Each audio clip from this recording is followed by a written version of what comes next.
Жанагы эле бир эки строчка кошот экен, скорый помощьту отменить от штрафа деген.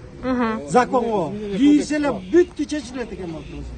Ага чейин канчасы чогулуп, канча нервибиз кетип атат. Биз мына күнүгө сутка иштейбиз. Бир суткада канча деген вызов аткарып атабыз. Канча деген больной ташып атабыз.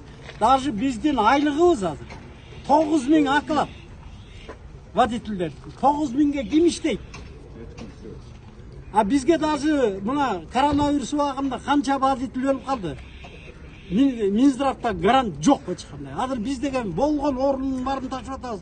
Эртең оору жугуп калса 9000 айлык менен биз өзүбүз дарылайбызбы же семьябызды багабызбы? Кандай болот бул? Ушуга такыр түшүнбөй койдук. Барбаган жердин баарына барып атабыз. Кечегини гайга бардык, гайлар эчтеке чече албайт экен. Потому что закон биздики туура эмес жазылып калган.